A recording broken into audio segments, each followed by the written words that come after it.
Ezequiel capítulo 33, versículo número 10 hasta el 20. Vamos a darle lectura. Amén. Dice la escritura de la siguiente manera. El camino de Dios es justo, tiene el subtítulo allí. Tú pues, hijo de hombre, di a la casa de Israel, vosotros habéis hablado así diciendo, nuestras rebeliones y nuestros pecados están sobre nosotros y a causa de ellos somos consumidos. ¿Cómo pues viviremos? Diles, vivo yo, dice Jehová el Señor, que no quiero la muerte del impío, sino que se vuelva el impío de su camino y que viva. Volveos de vuestros malos caminos. ¿Por qué moriréis, oh casa de Israel? Y tú, hijo de hombre, di a los hijos de tu pueblo, la justicia del justo no lo librará el día que se rebelare, y la impiedad del impío no será estorbo el día que se volviere de su impiedad. Y el justo no podrá vivir por su justicia el día que pecare. Cuando yo dijere al justo, de cierto vivirás, y él, confiado en su justicia, hiciere iniquidad, todas sus justicias no serán recordadas, sino que morirá por la iniquidad que hizo. Y cuando yo dijere al impío, de cierto morirás, y él se convirtiere de su pecado, e hiciere según el derecho y la justicia, si el impío restituyere la prenda, devolviere lo que hubiere robado, y caminare en los estatutos de la vida, no haciendo iniquidad, vivirá ciertamente y no morirá. No se le recordará ninguno de sus pecados que había cometido. Hizo según el derecho y la justicia, vivirá ciertamente. Luego dirán los hijos de tu pueblo, no es recto el camino del Señor. El camino de ellos es el que no es recto. Cuando el justo se apartare de su justicia e hiciere iniquidad, morirá por ello. Y cuando el impío se apartare de su impiedad e hiciere según el derecho y la justicia, vivirá por ello. Y dijisteis, no es recto el camino del Señor. Yo os juzgaré, oh casa de Israel, a cada uno conforme a sus caminos. Amén. Vamos a hablar esta mañana acerca de el tema sería una iglesia engañada. Una iglesia engañada. Dice la Biblia, voy a retomar algo que estuvimos hablando hace algún culto atrás. Dice la Biblia que Dios le dice a Juan, ¿no? En el libro de Apocalipsis, capítulo 3, dice, escribe al ángel de la iglesia en la Odisea. Déjeme explicarle esto. En el libro de Juan, capítulo 2 y 3, están 7 mensajes a 7 iglesias. ¿Quiénes son estas 7 iglesias? Estas 7 iglesias son 7 tipos de iglesias que existen y han existido todo un siempre en toda la historia de la iglesia, que comenzó desde el libro de los Hechos, desde que Jesucristo vino la primera vez, hasta el tiempo en que Jesucristo regrese nuevamente por esa iglesia. Ya van más o menos 2000 años que vamos recorriendo en la historia de la iglesia.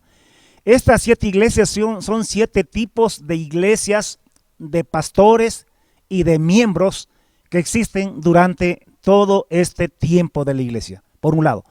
Por otro lado, estas 7 iglesias marcan 7 periodos o etapas diferentes. No solamente que las 7 iglesias existen todo el tiempo, sino que además cada tiempo está marcado por una de esas iglesias. O sea, las características de una de estas iglesias han predominado en cierta etapa del tiempo, de la historia de la iglesia durante todos estos tiempos. Y esto, la secuencia o el orden de estas iglesias es según el orden que están en la Biblia. Primero fue la iglesia de Éfeso, luego fue la iglesia de Esmirna, luego fue la de Pérgamo, luego la de Tiatira, luego la de Sardis, luego de la de Filadelfia y por último la iglesia de la Odisea. Entonces, si nosotros creemos y sabemos y predicamos que estamos viviendo los últimos tiempos, entonces a nosotros nos corresponde el periodo, el tiempo de la iglesia de Laodicea. En otras palabras, estamos viviendo en el tiempo de la iglesia de Laodicea. Pero como dije anteriormente, no quiere decir que no existan tampoco las características de las otras iglesias también en este tiempo. Pero de alguna manera, las que predominan son las características marcadas en la Biblia en la iglesia de Laodicea. Entonces, estamos viviendo en el tiempo de la Odisea, y yo quiero, mejor dicho, ya que estamos viviendo en este tiempo, sería bueno ponerle el ojo, o sea, poner atención, mucha atención a las características de esta iglesia, al mensaje de esta iglesia, a los errores que tiene esta iglesia, para poder corregirlos. Porque la idea, el mensaje o la intención de Dios al mandar estos mensajes es corregirnos, es que nos arrepintamos y que hagamos las cosas bien.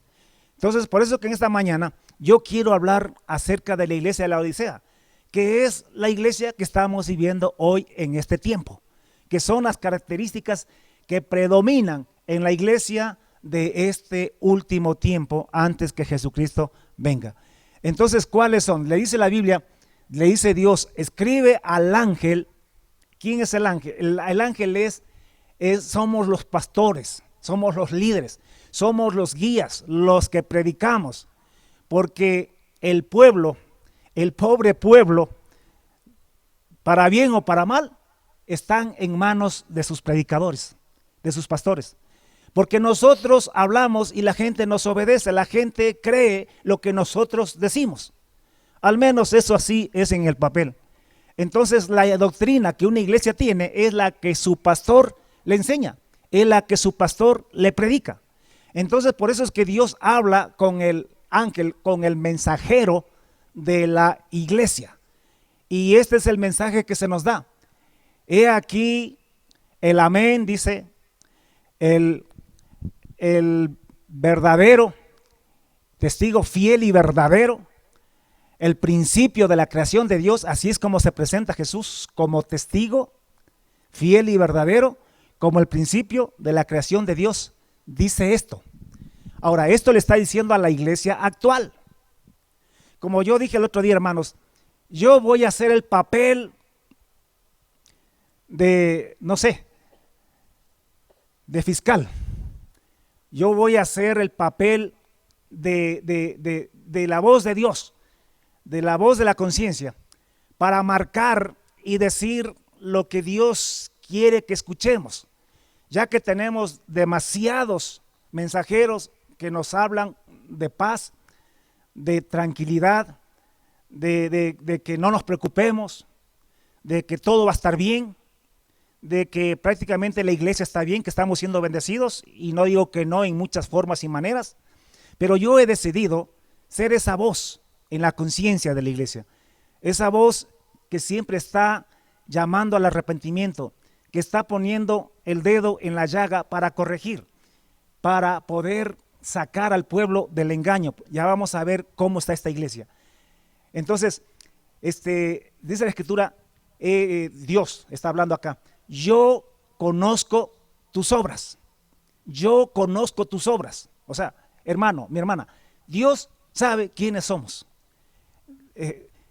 De pronto la iglesia no sabe quién soy yo, de pronto la gente no sabe quién eres tú, pero Dios es el testigo fiel. Él ha estado presente en tu casa, en tu dormitorio, Él ha estado presente en tu trabajo y en todos lados. Él es el testigo fiel y verdadero, y Él dice, yo conozco tus obras, que no eres ni frío ni caliente. Ese es el problema mayor de la iglesia de este tiempo, que no somos ni fríos ni calientes. Estamos con una pata en la iglesia, como se dice, y la otra la tenemos en el mundo. No somos ni de Dios ni somos del mundo. Dice, yo conozco tus obras, que ni eres frío ni caliente. No eres mundano completamente, pero tampoco eres cristiano, como se debe. No eres ninguna de las dos cosas.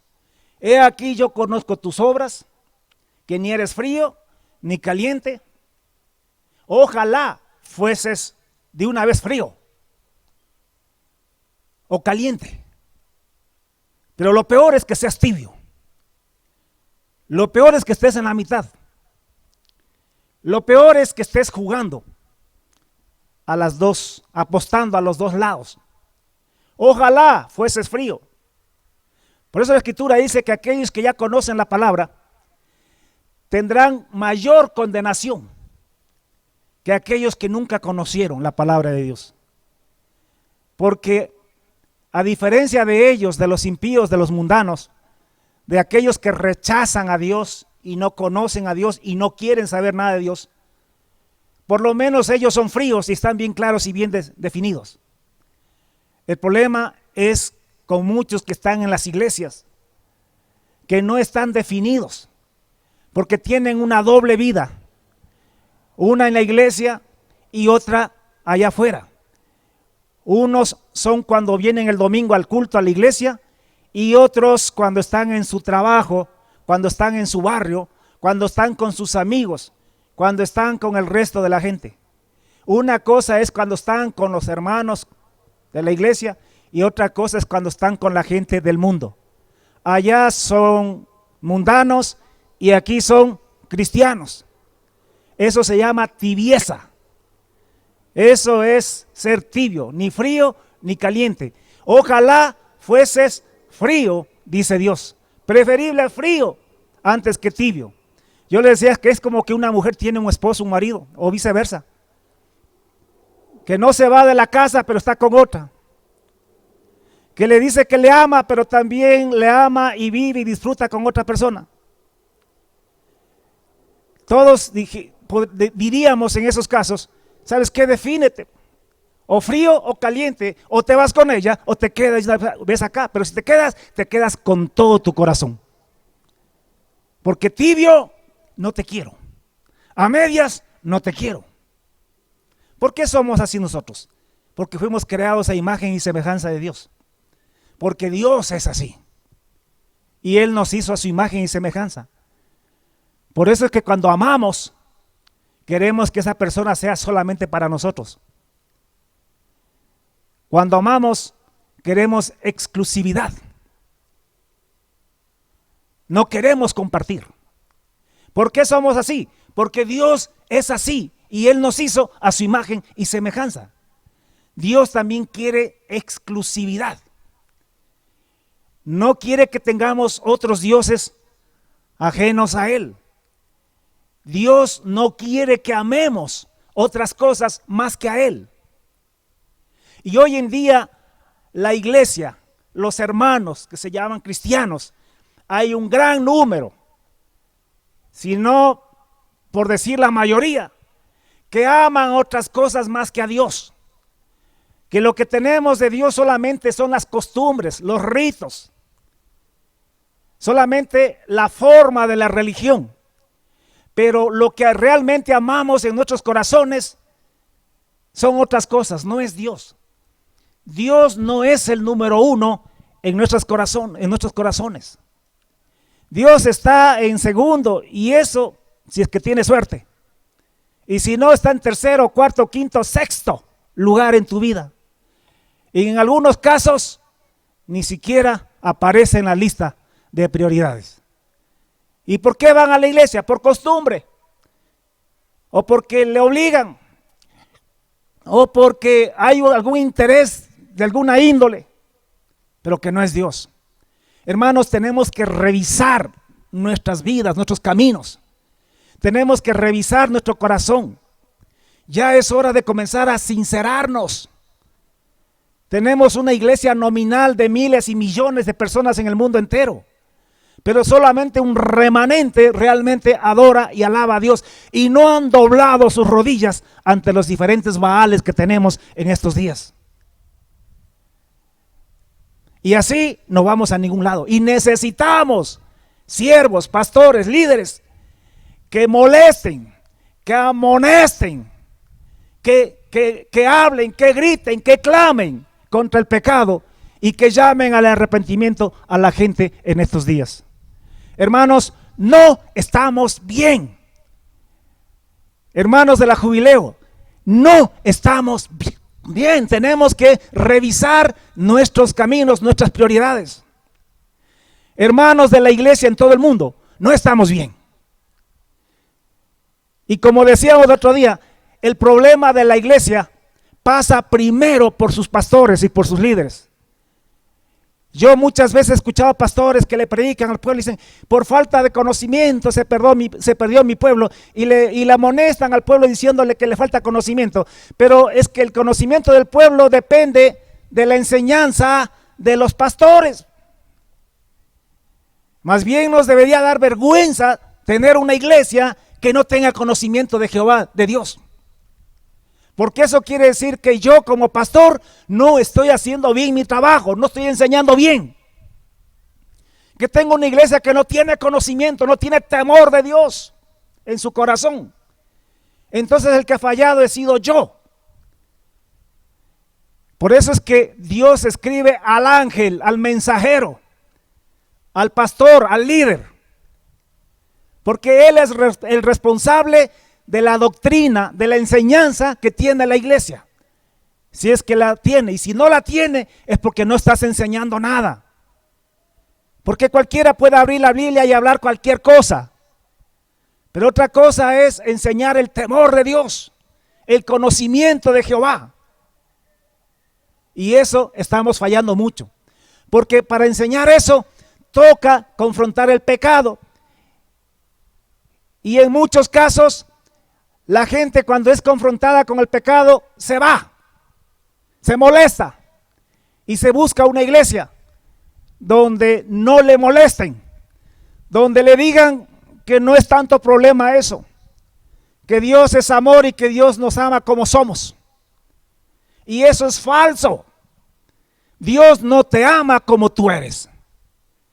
Dios te recibe como vengas. Eso es correcto. Pero Dios te recibe para cambiarte, para transformarte a la imagen de su Hijo Jesús, dice Romanos. O sea, la idea de Dios es hacerte a la imagen, conformarte a la imagen de Jesucristo, a la perfección de Jesús. Que Él por amor nos recibe como sea, listo, de acuerdo, así es. Pero Él te recibe para cambiarte. No es que Él te recibe así como estás y no le importa que sigas así por toda la vida. No, Señor. Dios quiere cambiarnos. ¿Qué profesor no quiere cambiar a su alumno? Claro que lo recibe el primer día de la escuela, del colegio. Venga como venga. Pero la idea es que al final del año escolar ese niño salga leyendo, salga escribiendo. Que ese niño sepa al final las tablas. Que al final ya sepa hacer sumas, divisiones, dependiendo del grado y el nivel que esté. Hay que cambiar y transformar a esos niños. Esa es la idea de todo pastor también. Y esa es la idea de Dios para la iglesia. He aquí yo conozco tus obras, que no eres ni frío ni caliente. Esa es la condición de la iglesia actual, una iglesia tibia. Y por cuanto no eres ni frío ni caliente, dice Dios, yo te vomitaré de mi boca. ¿Sabe qué es vomitar? Uno vomita algo que ya se comió. Usted se come algo, acepta algo, recibe algo y luego su estómago no lo soporta, no lo aguanta y usted lo vomita. ¿Qué quiere decir eso, iglesia? Ahora, por Dios, no se me enojen, hermanos. Algunos pueden pensar que soy muy grosero, pero para eso estamos, pastores. Yo no soy psicólogo, yo soy pastor. Mi trabajo no es hacerle sentir bien a la gente. Mi trabajo no es sacarles la culpabilidad a la gente. Mi trabajo es decir lo que Dios me manda a decir. Yo soy un mensajero. Y sí, producir convicción de pecado.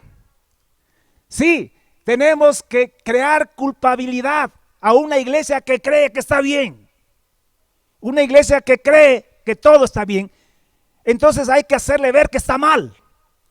Porque si no entiende que está mal, ¿cómo se arrepiente entonces? Si no se da cuenta que está tibia, ¿cómo puede entonces arrepentirse? Entonces el trabajo del pastor no es hacer que la gente se sienta bien, es hacer que la gente conozca la verdad, es hacer que la gente reconozca su pecado y pueda arrepentirse. Porque no predicamos para condenar a la gente, predicamos para que la gente se arrepienta. Yo no me divierto condenando a las personas. Yo oro y pido a Dios que el mensaje que entrego sirva para arrepentimiento, que redarguya a la gente y que la gente se pueda arrepentir para que tenga vida, para que viva delante de Dios. Entonces, como pastor, tengo que explicar esto. Dios, escúchame, nos ha recibido. Somos la iglesia de Dios. Somos la iglesia de Dios. Dios nos ha recibido. Pero Dios puede vomitarnos. Escúchenme bien esto. Cuando Dios sacó a Israel de Egipto, sacó a los 2 millones de personas que se dicen que eran. A todos los recibió, a todos los salvó y los recibió en el monte Sinaí. Ahí llegó la nación y acampó delante del monte donde Dios estaba. Y Dios los recibió a todos los salvó. Pero luego vomitó a los 2 millones de personas, menos 2, Josué y Caleb. Dios los rechazó. Quedaron postrados en el desierto. No entraron a la tierra prometida, porque Dios no los sacó para tenerlos en el desierto. Dios los sacó para llevarlos a la tierra prometida. El desierto solamente fue el camino por donde tenían que transitar o peregrinar hasta llegar a la tierra que fluía leche y miel.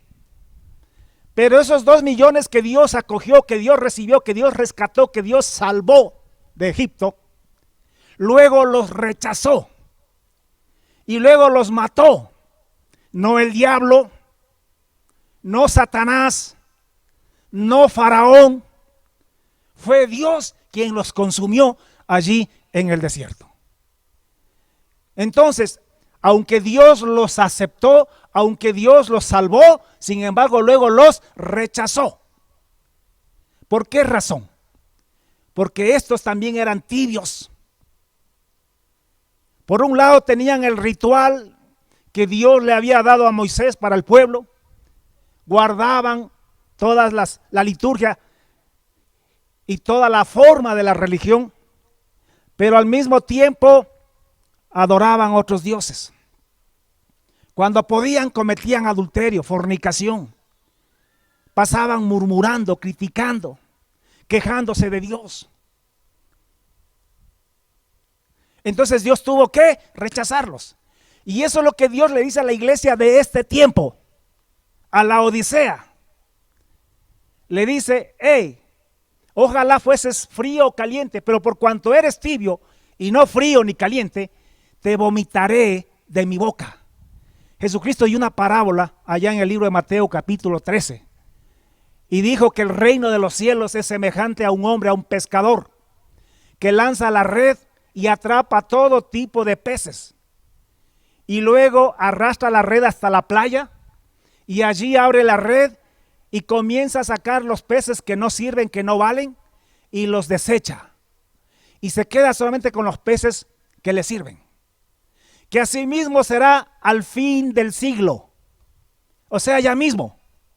Por ahora estamos todos en la red, pero no creas que todos los que somos evangélicos y no todos los que nos reunimos en la iglesia somos buenos peces. Hay que arrepentirnos para ser buenos peces, para que al final del siglo, cuando Jesucristo venga, cuando mande a sus ángeles a recoger a todos sus escogidos, a sus remanentes de los 4 ángulos de la tierra, para que ese día no te desechen como pez malo, sino que seas recogido como buen pez y puedas entrar en el reino de los cielos. Yo conozco tus obras, dice Dios. Así se presenta esta iglesia. Podrás engañar a los hermanos de la iglesia, podrás engañar al pastor, Podrás engañarle a todo el mundo, pero a mí no me engañas porque yo conozco tus obras. Yo soy testigo fiel y verdadero. Yo soy testigo de lo que tú haces, donde quiera que estés. Porque Dios es omnipresente y omnisciente. Entonces, existe. No me estoy inventando, existe.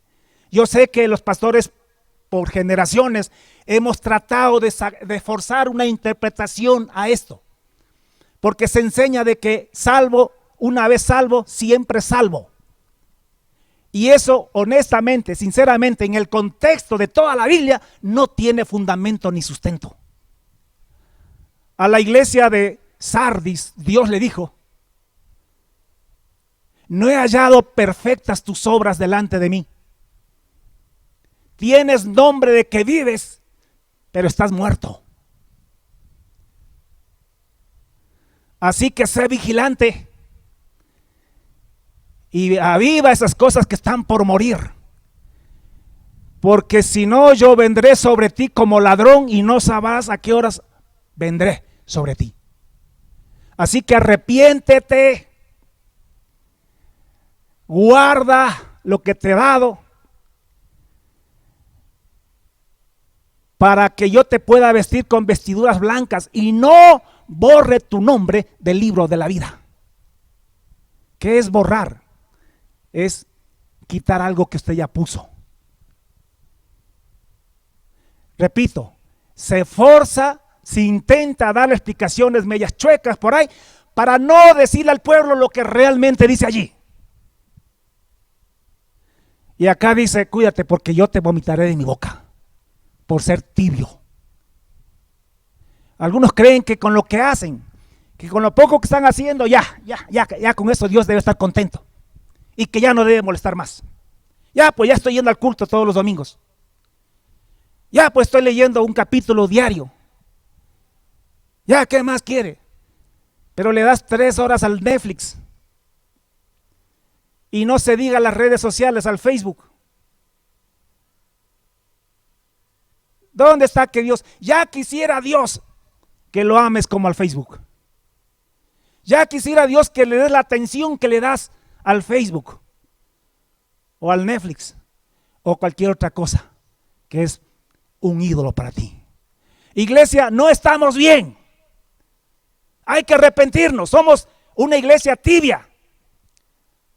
Ahora, yo sé que hay excepciones. Siempre que yo generalizo, admito que hay excepciones. Así no las nombre, no lo destaque.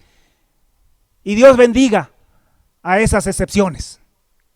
Y si usted no es, pues tranquilo.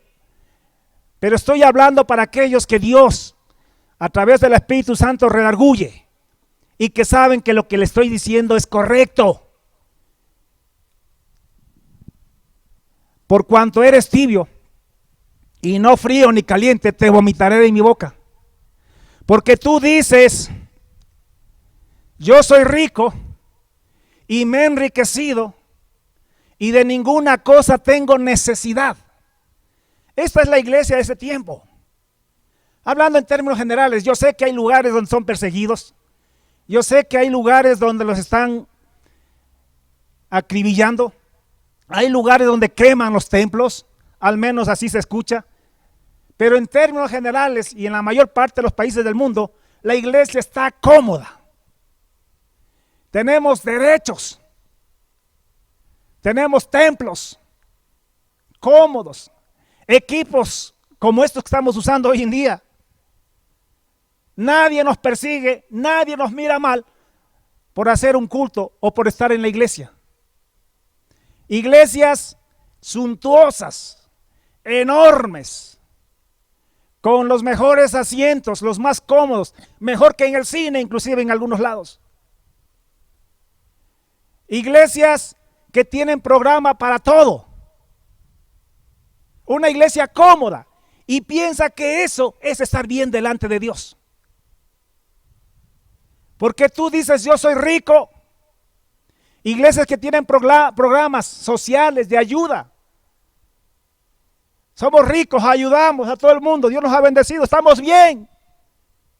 No, Señor, no están bien.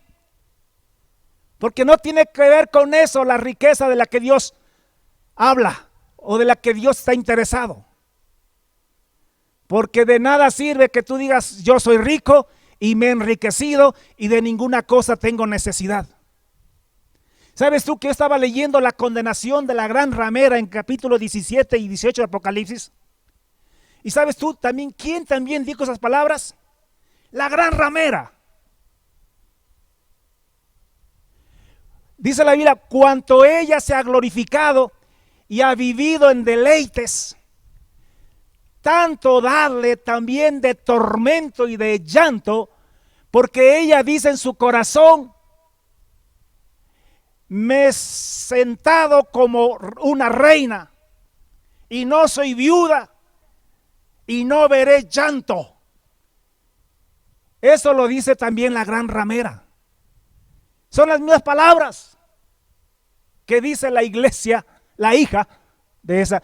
Hermanos, otra cosa que es importante entender, que la iglesia evangélica es hija de la iglesia católica.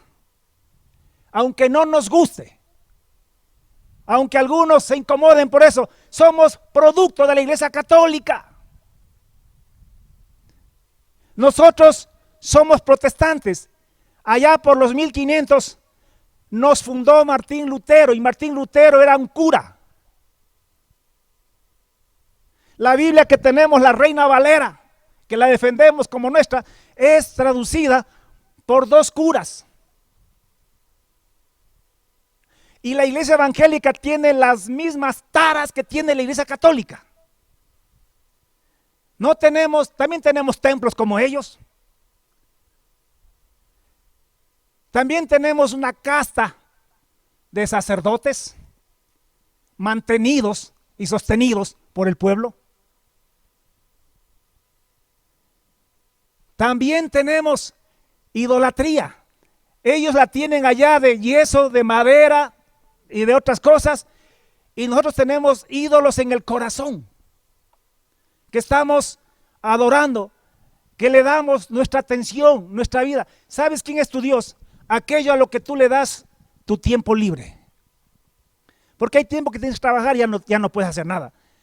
Pero todo, aquello que le das tu tiempo libre, es más, a veces hasta te robas el tiempo de otras cosas y se lo das a eso, eso es tu Dios.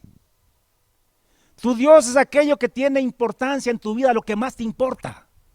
Como dijimos, no solamente es algo malo. Algunos creen que ídolo es un demonio, el mismo diablo. No, señor. Un hijo puede ser un ídolo. Una esposa puede ser un ídolo. Un esposo puede ser un ídolo. Una carrera universitaria puede ser un ídolo. Un título puede ser un ídolo. ¿Qué es ídolo? Aquello a lo que tú le das toda la importancia o la mayor importancia en tu vida.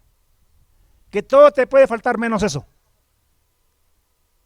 Como dije antes, ya quisiera Dios ser eso en tu vida. La verdad es que Dios lo tenemos muy lejos y solamente lo ocupamos para que nos ayude con nuestro verdadero Dios. Es tremendo.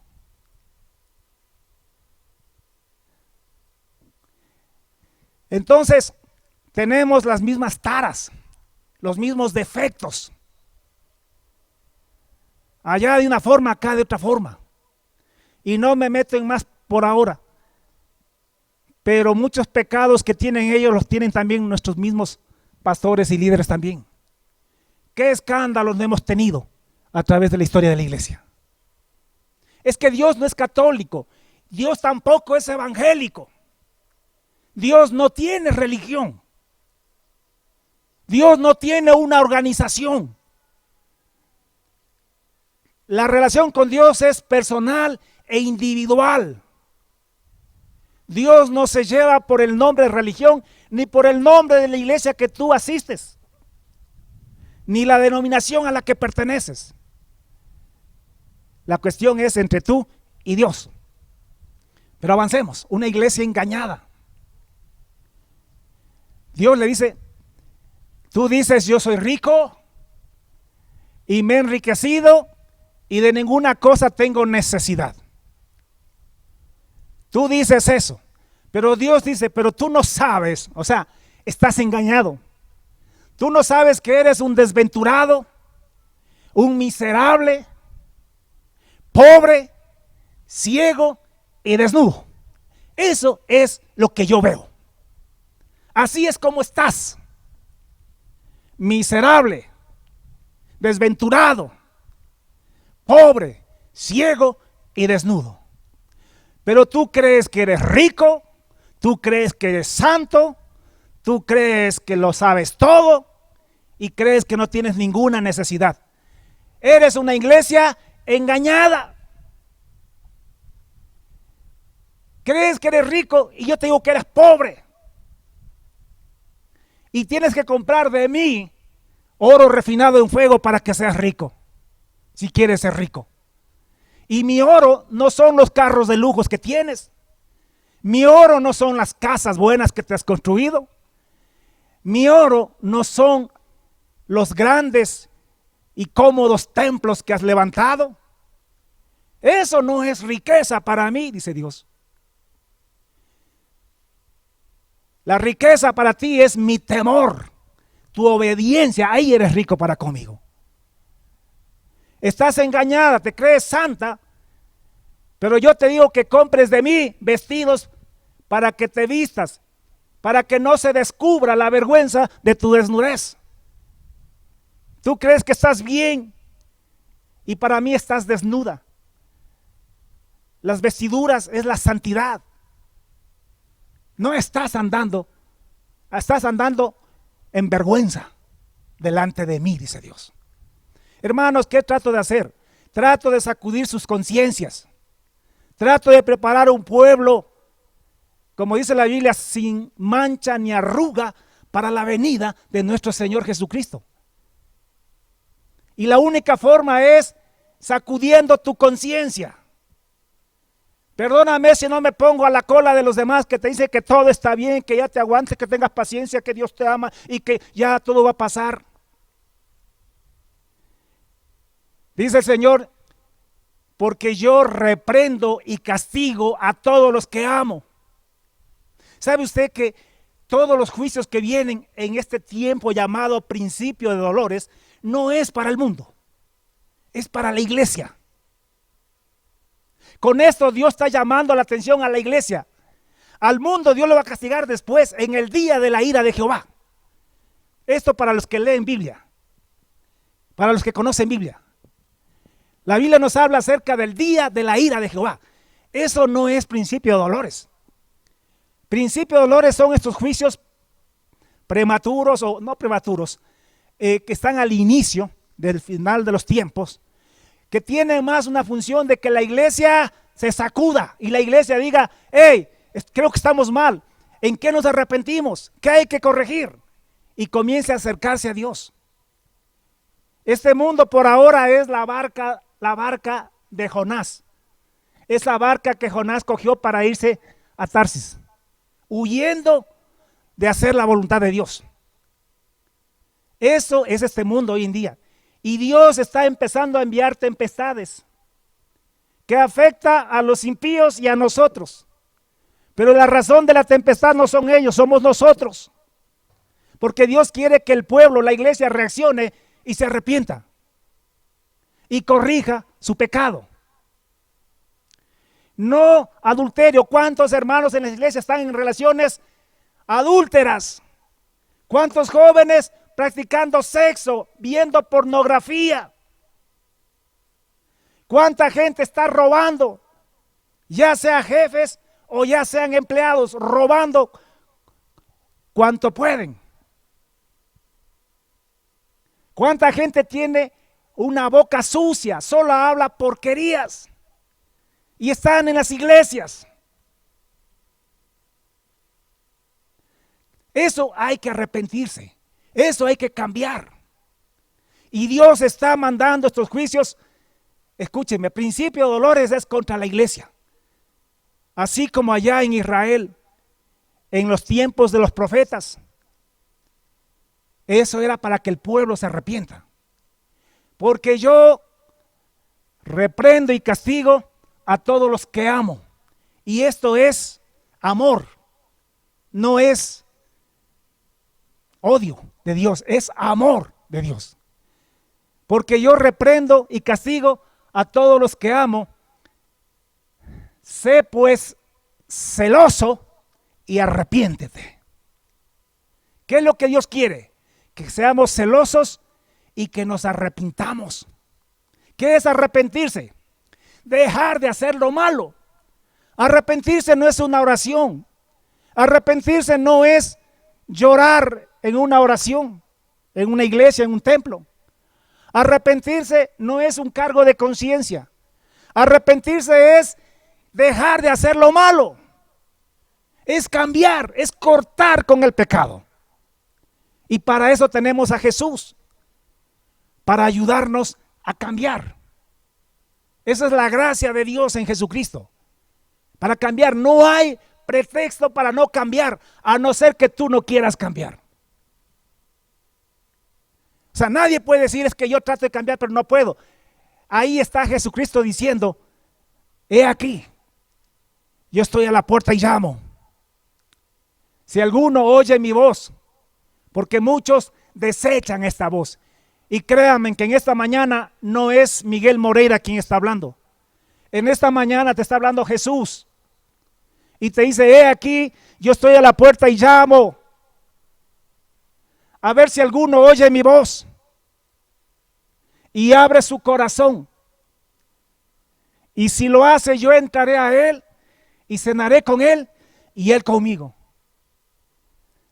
¿Qué quiere decir eso?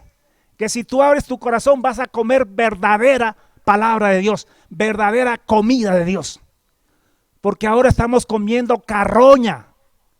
Esa doctrina de la prosperidad es carroña. Es doctrina para gallinazos, no para hijos de Dios. Eso te lleva al conformismo, a amar las riquezas más que a Dios.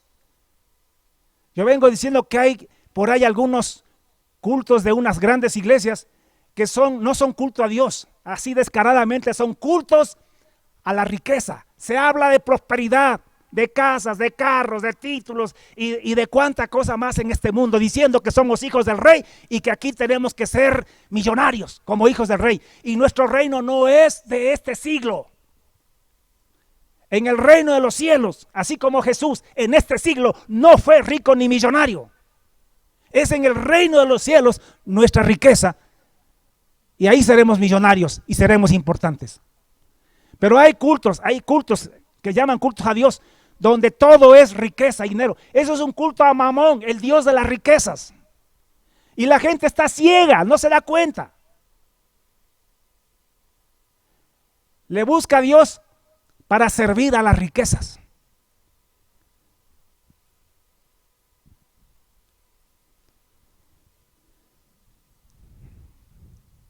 Al que venciere, dijo Jesús, yo le daré que se siente conmigo en mi trono, así como yo he vencido y me he sentado con mi Padre en su trono. Es la última iglesia. Después de esto viene el reino de Dios. El que vence en este tiempo. Pastor, si tú vences el miedo al que dirán, al que se enojen conmigo, si vences el miedo a quedarte con las bancas nada más en la iglesia, por decir la verdad, tú reinarás con Jesús en el reino de los cielos. Si tú pierdes el miedo a hacer el ridículo con tu círculo eclesiástico, por decir la verdad, la palabra de Dios, entonces tú reinarás, tú eres un vencedor y reinarás con Jesucristo en el reino de los cielos. Te sentarás con Él. Así como Jesús está sentado a la diestra del Padre en este momento. ¿Sabes por qué? Porque Él venció aquí, cuando estuvo aquí. Se enfrentó a la casta religiosa. Se enfrentó al pueblo para decirle lo que es el pecado. Fue humilde y amoroso con los arrepentidos. Pero fue duro contra la casta sacerdotal y de maestros y de líderes y contra los pecadores en su época. No tuvo pelos en la lengua. A Nicodemo le dijo, si no naces de nuevo, no puedes ver el reino de Dios. Era Nicodemo. No estaba hablando con Caifás, no estaba hablando con Barrabás.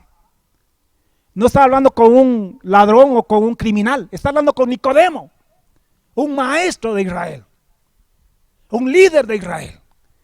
Y le dijo, tú, guambrito, tú no estás en el reino de los cielos. Tienes que nacer de nuevo, tienes que arrepentirte para que puedas entrar en el reino de los cielos. Ese tipo de gente, de siervos, es lo que tienen que levantarse en esta última época. Y la Biblia dice que no nos va a faltar con el que comeré, el que beberé y el que vestiré hasta que Él venga. De pronto pierdas muchas cosas, pero no te va a faltar lo que necesitas si es que trabajas por el reino de Dios y no por tu reino, y no por tu denominación, y no por tus cosas, sino por el reino de Dios. El que tiene oído, oiga, porque esto no es para todos. Ya sé que muchos dirán que soy fanático, que soy extremista.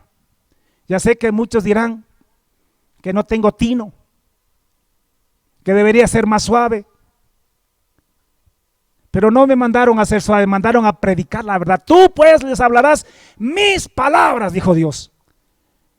Escuchen o dejen de escuchar, porque son gente rebelde, de duro rostro, de corazón empedernido. Pero yo he hecho tu rostro más fuerte que el rostro de ellos. Si ellos son rebeldes y alzan su cabeza y sinvergüenzamente te dicen que están bien y se enojan contigo, pues tú no vas a bajar tu rostro será más fuerte que el rostro de ellos. Porque yo te he hecho así, para que digas mi palabra. Así que si la gente no se avergüenza de su pecado, menos yo me voy a avergonzar de predicar la palabra de Dios y de decir lo que Dios me manda a decir. Que se avergüencen ellos y no nosotros, pastores, consiervos, que amamos al Señor y queremos preparar una iglesia santa, sin mancha, sin arruga, ni cosa semejante para su venida. Pero quiero terminar con lo que leímos en el libro de Ezequiel. Le dijo Dios a Ezequiel, anda y diles, ¿acaso yo quiero la muerte del impío? ¿Creen ustedes que yo me complazco en condenar a los tibios? No. Lo que yo quiero es que se vuelva de su mal camino. Volveos, volveos a mí, dice Jehová, casa de Israel, iglesia, vuélvanse a mí. Dejen que el Espíritu Santo, no peleen. Vayan a sus casas, cierren su puerta en su cuarto, arrodíllense y dejen y pídanle, ruéguenle al Espíritu Santo que escudriñe sus corazones y que saque toda idolatría, ídolos escondidos, cosas, pecados escondidos que a lo mejor ni tú eres muy consciente que los tienes allí. No pelees más con Dios, más bien vuélvete a Él y pídele perdón, porque lo que Dios quiere no es condenar a los impíos, lo que Él quiere es que el impío se vuelva a Jehová y se arrepienta para perdonarlo. Escúcheme esto, le dijo Dios y nos dice, cuando yo al justo le diga, vivirás, y si el justo, confiado en su justicia, fuere e hiciere iniquidad, todas sus justicias no le serán recordadas, morirá por la iniquidad que hizo. Póngame atención. Al justo, al cristiano, al que ha estado bien, al que está bien. Advertencia. Palabra de Jehová, no palabra de Miguel Moreira. Palabra de Dios y no de hombre. Dios dice, cuando yo dijere al justo, vivirás por tu justicia. Y si el justo se confiare de su justicia y va y hace iniquidad, como hay muchos que dicen que son justos por la fe, pero están conviviendo en adulterio, están manteniendo relaciones fornicarias, están robando, no perdonan, odian, etcétera, etcétera, y creen que por la justicia que ya les fue dada, no van a morir. Y Dios dice, no, no, no, no. Si al justo, yo le digo que vivirá y él confiado en su justicia, hace iniquidad, las justicias que hizo no le serán contadas, no le serán recordadas. Morirá por la iniquidad que hizo. Porque aquí la cuestión no es de poner una balanza, aquí es que te mantengas en el temor de Dios. Porque si abandonas la justicia, es como que nunca hubieses sido justo. Eso es lo que dice Dios. Y cuando yo le dijera al impío, de cierto morirás,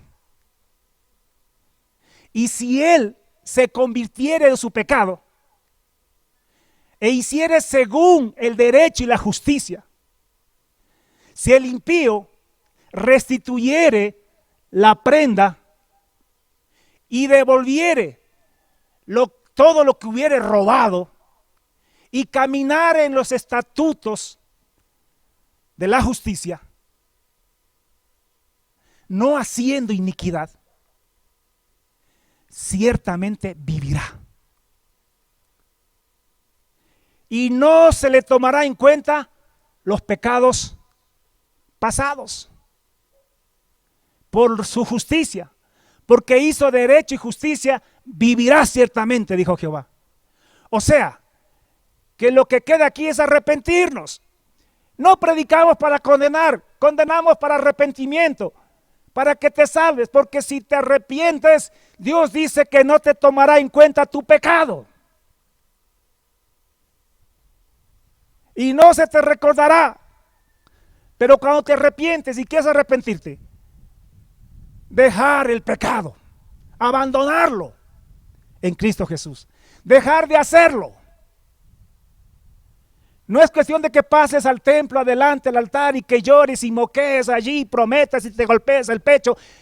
Eso no es suficiente.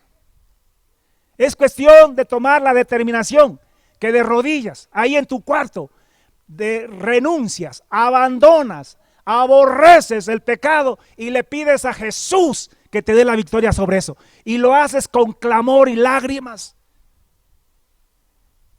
Y si tienes que llorar gotas de sangre, lo haces, porque te arrepientes de todo corazón y quieres abandonar el pecado. Y si lo haces, ninguno de tus pecados anteriores te serán recordados, dice la Escritura. Porque Dios no quiere la muerte del tibio. Dios no quiere la muerte del impío. Dios quiere que te vuelvas a Él, que te arrepientas y que te salves. Nuestro mensaje, aunque duro y difícil, es el mensaje con mayor amor que tú puedas encontrar en estos días. Yo te digo con todo mi corazón, mi amado hermano, mi hermana, mi pastor, este mensaje contiene más amor que ningún otro mensaje. Porque a alguien que está con cáncer, decirle no tienes nada, tranquilo, tómate esta agüita nada más y ya eso te va a pasar. Eso no es amor. Si alguien tiene cáncer hay que cortarle y hay que arrancarle y extirparle el cáncer. Aunque eso duela, pero eso sana. Asimismo es la palabra de Dios.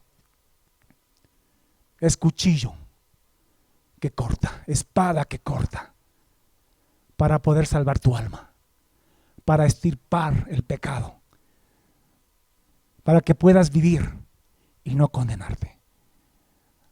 Así que entendamos, la presente iglesia, la iglesia de la Odisea, la iglesia del año 2020, de esta década, es una iglesia engañada. Cree que es rica, pero es pobre. Nosotros creemos que estamos bien, pero Dios dice que estamos mal. Estamos engañados. Creemos que somos santos y Dios dice que andas desnudo. Que hay que comprar de Él las vestiduras para vestirnos y que no se descubra la vergüenza de nuestra desnudez. Una iglesia que cree que ve, cree que entiende. Tenemos grandes maestros y teólogos con grandes cartones y títulos que creen que entienden bien la Biblia y te están diciendo que no importa el pecado, que la gracia es para tolerar el pecado. Y no entienden que la gracia es para quitar de en medio el pecado. Lea Hebreos, por favor. Que la gracia consiste en un Jesús que viene a tu vida y mi vida para quitar, para arrancar el pecado, para que puedas vivir santamente, para que te arrepientas. Porque no hay arrepentimiento sin Jesús. Nadie puede cambiar, nadie puede ser transformado sin que Jesús lo haga. Él es nuestro Salvador. Jesús, más que salvarnos del infierno, nos salva del pecado. Y al salvarnos del pecado, nos salva del infierno. En realidad Jesús nos salva del infierno. Jesús salva del pecado.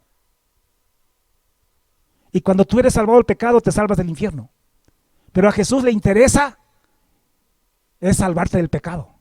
El énfasis está en el pecado, porque Dios es santo. Y Él nunca va a admitir el pecado. Por eso es que dio la vida de su Hijo, para quitar el pecado. No para que lo sigamos practicando. Esa es la gracia de Dios. Eso es Biblia. Que el Señor nos dé luz, gracia y entendimiento. Yo sé que Dios está empezando a levantar hombres y mujeres en todo el mundo, valientes,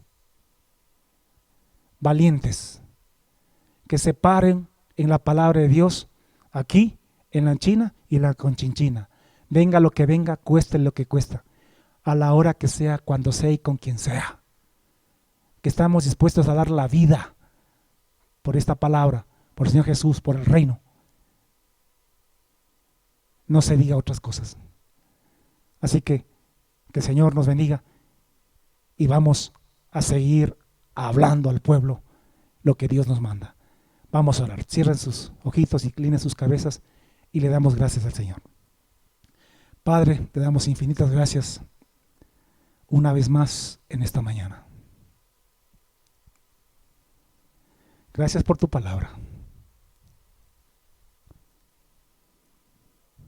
Gracias por el denuedo. Gracias por mis hermanos. Gracias, Espíritu Santo. Porque nunca dejo de reconocer que eres tú el que enseñas y el que llegas a los corazones, el que produce el impacto, el que realiza y produce la convicción de pecado necesaria para un arrepentimiento. Eres tú el colirio que necesitamos para leer la Biblia y para mirar la condición de la iglesia. Decimos que es el último tiempo. Todo el mundo lo dice. Y si todo el mundo lo dice, ¿por qué no lee esto? Y entiende que estamos viviendo el tiempo de la iglesia de la Odisea. Que esas son las características de la presente iglesia. Una iglesia engañada, que necesitamos arrepentirnos, que estamos ciegos, que estamos engañados, que creemos una cosa pero es otra. Y tú nos estás mostrando realmente la real condición de la iglesia. Oh Dios, ruego, suplico con todo mi corazón, Espíritu Santo, que llegues a todos, pero en especial a pastores. Porque los miembros, las ovejas, para bien o para mal, están en nuestras manos. Nosotros trazamos la doctrina de los miembros de nuestra iglesia. Ellos creerán lo que les predicamos. Así que Dios, que tengamos temor de ti. Que cada pastor se coma, se devore, no 2 veces, ni 3 veces, ni 100 veces. Oh Dios, lo que más pueda, los libros de los profetas, para que entendamos cuál es nuestro mensaje para esta hora y para este tiempo. Que tengamos la valentía para hacerlo. En el nombre de Jesús. Padre, ya estamos aquí en nuestro país en semáforo con la luz amarilla.